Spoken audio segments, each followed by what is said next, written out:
প্রসন্ন রায়ের বাড়িতে সেখানেও তল্লাশি অভিযান চলছে। সেখানে আমাদের অপর প্রতিনিধি অমিত রয়েছে, আর অমিত আরো বিস্তারিত বলবে। অমিত, অনেকটা সময় অতিক্রান্ত হয়ে গেছে, বিভিন্ন জায়গায় প্রসন্ন রায় বা অফিসে, ফ্ল্যাটে যেমনটা তল্লাশি অভিযান চলছে, এই মুহূর্তে কি আপডেট পাওয়া যাচ্ছে?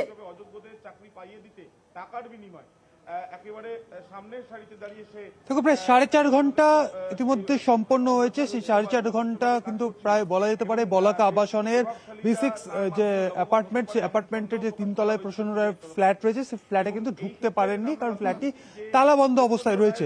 ইডি অফিসাররা সেই ফ্ল্যাটের বাইরেই কিন্তু অপেক্ষা করছেন। কিন্তু কি খতিয়ে দেখার চেষ্টা করছেন ইডি আধিকারিকরা? সূত্রের দাবি, আমরা যে সূত্র মারফত যে খবর পাচ্ছি, এসএসসি নিয়োগ দুর্নীতি মামলাতে সিবিআইয়ের হাতে গ্রেপ্তার হয়েছিলেন প্রসন্ন রায়, তার ঘনিষ্ঠ বা তার অফিসের কর্মী বা সংস্থার কর্মী প্রদীপ সিং। সূত্রের যেটা দাবি যে প্রসন্ন রায়, তার এমপ্লয়, তার অফিসের কর্মী প্রদীপ সিং এবং রোহিত ঝা, তাদের নামে একাধিক অ্যাকাউন্ট খুলে সেই অ্যাকাউন্টের মাধ্যমে টাকার লেনদেন করেছে। অর্থাৎ প্রদীপ সিং এবং রোহিতের নামে অ্যাকাউন্ট খোলা হয়েছিল এবং পুরো সেই অ্যাকাউন্টগুলোর কিন্তু পুরো নিয়ন্ত্রণ ছিল প্রসন্ন রায়ের হাতে। সিবিআই আধিকারিকরা তদন্ত করতে গিয়ে এই তথ্য পেয়েছেন এবং এই সমস্ত তথ্য কিন্তু ইতিমধ্যে ইডি আধিকারিকদের সঙ্গে সেই তথ্য তারা শেয়ার করেছেন।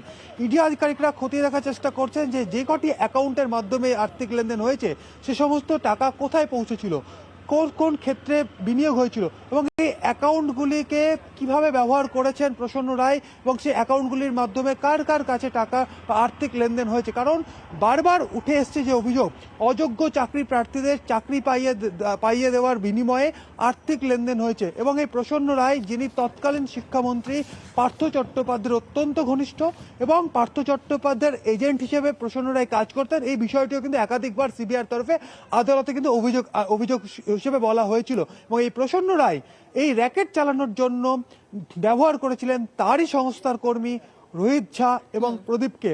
তাদের মাধ্যমে বিভিন্ন চাকরি প্রার্থীকে জোগাড় করা, তাদের মাধ্যমে যোগাযোগ রাখা এবং অযোগ্য চাকরি প্রার্থীদের একটা তালিকা তৈরি করা। এবং এই যে প্রদীপ সিং, যার ওরফে ছোটু, যে ছোটু নামটি পাওয়া গিয়েছিল এসপি সিনহা, যিনি উপদেষ্টা কমিটির চেয়ারম্যান, তার মোবাইল থেকে, সেই ছোটু মাধ্যমে বিভিন্ন সময় প্রসন্ন রায়ের অফিস থেকে ইমেল মারফত সে সমস্ত তালিকা পৌঁছে গিয়েছে উপদেষ্টা কমিটির কর্তাদের কাছে। এই তথ্যও কিন্তু সিবিআইয়ের তরফে উঠে এসে তদন্ত করতে গিয়ে সেক্ষেত্রে বিভিন্ন আর্থিক লেনদেন সংক্রান্ত বিষয়, বিভিন্ন অ্যাকাউন্টের তথ্য উঠে এসছে। সেই সমস্ত অ্যাকাউন্টগুলির মাধ্যমে কি আর্থিক লেনদেন হয়েছে, কোথায় কোথায় ইনভেস্ট, সমস্ত বিষয়টাই জানতে চাই। একেবারে এই পরিস্থিতিকে নজর রাখা, আবারও তোমার থেকে পরবর্তীকালে আপডেট নেবো। আপাতত ধন্যবাদ অমিত।